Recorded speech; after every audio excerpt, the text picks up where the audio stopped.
자, 그럼 이준석 후보부터 주도권 토론 시작하시죠.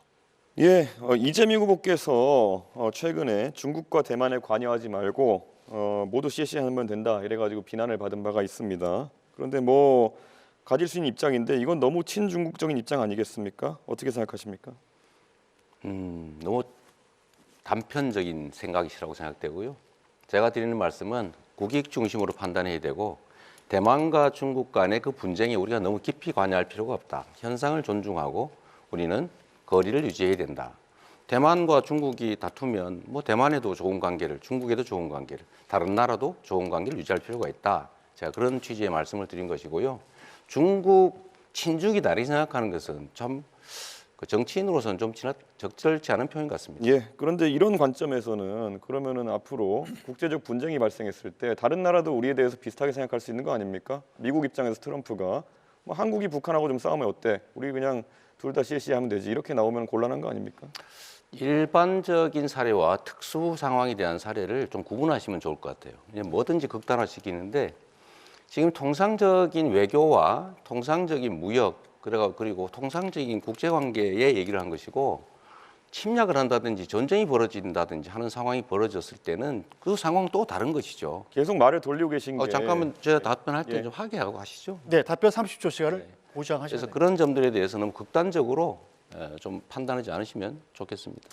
대만과의 관계에서 서로 잘 지낸다 이런 것은 최근에 대만 해협에 대한 위협이 가중되는 상황에서 유사시 발생했을 때 어떻게 대응하겠느냐라는 취지의 그런 질문일 텐데 결국에는 유사시엔 다를 수 있다는 취지로 또 답변하신 거 아닙니까? 그럼 이걸 또 대만이 듣고 중국이 듣고 또 다른 생각할 텐데 이런 식으로 외교에 대해 가지고 하루 자고 일어나면 맨날 답변이 바뀌는 듯한 모습을 보이시면은 신뢰가 떨어지게 되어가지고 결국 외교 관계에서 불리한 입장에 놓이게 됩니다.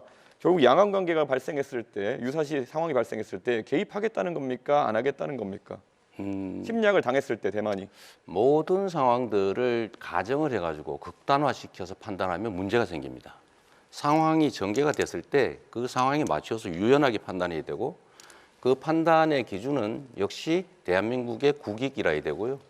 그럴 때 일단 어떤 걸 가정했다고 해서 그대로 밀고 나가면 절대로 안 되죠.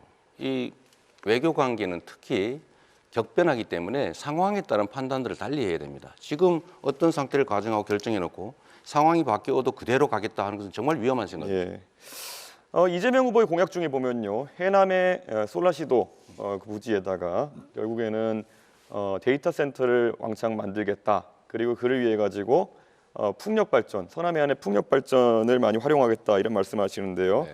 우선 기본적으로 풍력 발전이 데이터 센터의 안정적인 운영을 위한 알맞은 에너지원이라 보지 않습니다. 그렇기 때문에 결국에는 전라도에선 위에 영광의 원전이라든지 아니면 여수에 있는 화력발전소 등을 이용해 가지고 전력을 공급해야 될 것으로 보이는데요. 왜 굳이 그런 불안정한 풍력발전 전원이 있는 곳에다가 이런 데이터 센터를 공약하게 되었는지 의문이고요.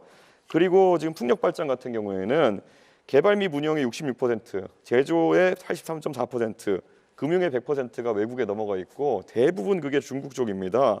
터빈 분야에서도 보면은 우리나라 업체 점유율은 28%에 불과합니다. 그런데 이런 식으로 전력 생산 단가도 높고 실제로 중국이 많이 장악하고 있는 풍력 발전 시장에 대해 가지고 계속 이렇게 우호적인 발언하는 이유가 무엇인지 궁금하고요. 풍력 발전 같은 경우에는 태풍이 불어서 25m/s 이상의 바람이 불게 되면은 가동을 중지해야 됩니다. 그런 데이터 센터의 기본적인 조건이 뭐냐면은 안정적인 전력 공급입니다. 그럼 아까 말했던 것처럼 영광에서 여수에서 전력 끌고 와야 되고 데이터 케이블 같은 것도 부산에서 끌고 와가지고 이걸 해야 되는데 도대체 중국을 위한 것이 아니라면은 이게 누구를 위한 것입니까? 자꾸 저를 친중으로 한번 몰아보려고 애쓰시는 것 같은데 매우 부적절하다는 생각이 들고요. 원래 이 데이터 센터들은 기본적으로 재생에너지를 쓰는 게 지금 표준이죠. 재생에너지는 기본적으로 간헐성이라고 하는 불규칙성이 본질입니다. 그래서 이 SS라고 하는 시스템을 넣는 거죠. 에너지 스토리지 시스템을 만들어서 많을 때는 저장하고 적을 때는 공급하고 또 기저전력도 공급할 수 있기 때문에 불가능하다 생각하는 것 자체가 좀 잘못된 생각인 것 같습니다. 그 ESS라는 것도 하루 이틀 버티고 2, 3일 버티는 것이라서 제가 구체적으로 태풍 같은 상황이 발생해가지고 4, 5일 동안 만약 풍력 발전기가 가동하지 않게 되면은 계통 자체가 흔들리게 된다라는 말씀을 드리는 건데 그렇게 자꾸 피상적으로 말씀하시면은 토론이 되지 않습니다. 그래서